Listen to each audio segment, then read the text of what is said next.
السلام علیکم ورحمۃ اللہ وبرکاتہ۔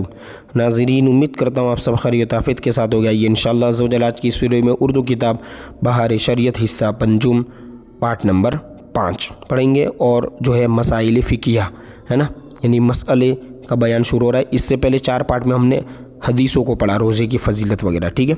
اب دیکھیں یہاں سے، روزہ عرف شرع میں یعنی شریعت کے عرف میں، شریعت کی زبان میں، مسلمان کا بنیت عبادت ہے نا، یعنی عبادت کی نیت کے ساتھ صبح صادق سے غروب آفتاب یعنی صبح سے لے کر جو ہے نا غروب آفتاب یعنی سورج کے ڈوبنے تک اپنے کو قصدن کھانے پینے جماع سے، کھانا پینا اور جماع یعنی بیوی سے جو قریبی تعلق بناتی، اس کو جماع کہتے ہیں۔ تو کھانے پینے یا جماع سے باز رکھنا، عورت کا حیض و نفاس سے خالی ہونا شرط ہے، یعنی حیض اور نفاس نہ ہو تو یہ روزہ رکھے عورت، ٹھیک ہے۔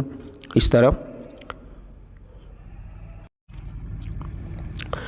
مسئلہ نمبر 1، روزے کے 3 درجے ہیں۔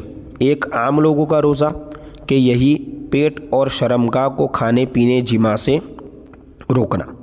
دوسرا خواص کا روزہ کہ ان کے علاوہ کان، آنکھ ہے نا، زبان، ہاتھ، پاؤں اور تمام اعضاء کو گناہ سے باز رکھنا، یہ خاص کا روزہ۔ اس طرح تیسرا خاص الخاص کا کہ جمیع ما سوا اللہ یعنی اللہ کے علاوہ جتنے بھی معاملات ہیں اس سے اپنے کو بالکلیہ جدا کر کے صرف اس کی طرف متوجہ رہنا، یہ بہت ایک الگ درجہ ہے، خاص الخاص لوگوں کا روزہ۔ اس طرح مسئلہ نمبر 2، روزے کی 5 قسمیں ہیں، ہے نا۔ تو دیکھو کون کون سی قسم روزے کی 5۔ پہلا جو ہے فرض، دوسری قسم واجب، 3 نفل، 4 مکروہ تنزیہی اور 5 مکروہ تحریمی، ٹھیک ہے۔ اب دیکھیں فرض و واجب ہے نا، الگ الگ ایسے پڑھیں گے۔ فرض اور واجب کی 2 قسمیں ہیں، معین و غیر معین۔ فرض معین جیسے ادائے رمضان، یہ معین فرض ہے۔ اس طرح فرض غیر معین جیسے قضائے رمضان، رمضان کا قضا کرنا اور روزہ کفارہ۔ واجب معین جیسے نذر معین اور واجب غیر معین جیسے نذر مطلق، یہ الگ الگ قسمیں بیان کی، ٹھیک ہے۔ نذر یعنی منت۔ اس طرح نفل 2 ہے، یعنی اب نفل کے بارے میں بتا رہے کہ نفل 2 ہے، نفل مسنون اور نفل مستحب۔ جیسے عاشورہ یعنی 10ویں محرم کا روزہ اور اس کے ساتھ 9ویں کا بھی، اور ہر مہینے میں 13ویں، 14ویں، 15ویں اور عرفے کا روزہ۔ اس طرح پیر اور جمعرات کا روزہ، اور شش عید یعنی جو عید کے 6 دن ہوتے ہیں نا اس کے روزے۔ صوم جو ہے داؤد علیہ السلام یعنی ایک صوم داؤد علیہ السلام یعنی 1 دن روزہ 1 دن افطار۔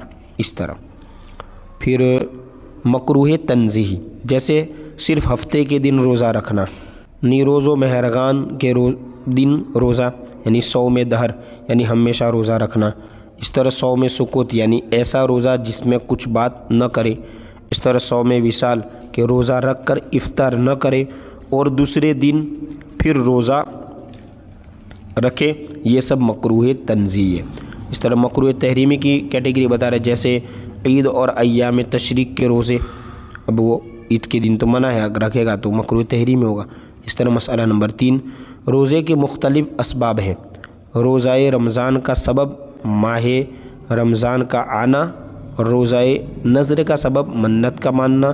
اس طرح روزہ کفارہ کا سبب قسم کا توڑنا یا قتل یا زہار وغیرہ، ٹھیک ہے۔ الگ الگ وجہ سے ہے نا، اسباب مطلب جو وجہ ہوگی اس وجہ سے وہ روزہ مانا جائے گا۔ اس طرح مسئلہ نمبر 4، ماہ رمضان کا روزہ فرض جب ہوگا کہ وہ وقت جس میں روزے کی ابتدا کر سکے پالے، یعنی صبح صادق سے ضحوہ کبریٰ تک، کہ اس کے بعد روزے کی نیت نہیں ہو سکتی، لہٰذا روزہ نہیں ہو سکتا، اور رات میں نیت ہو سکتی ہے مگر روزے کی محل نہیں۔ لہٰذا اگر مجنون کو رمضان کی کسی رات میں ہوش آیا اور صبح جنون کی حالت میں ہوئی، یا ضحوہ کبریٰ کے بعد کسی دن ہوش آیا، تو اس پر رمضان کے روزے کی قضا نہیں، جبکہ پورا رمضان اسی جنون یعنی پاگل پن میں گزر جائے، اور 1 دن بھی ایسا وقت مل گیا جس میں نیت کر سکتا ہے تو سارے رمضان کی قضا لازم ہے۔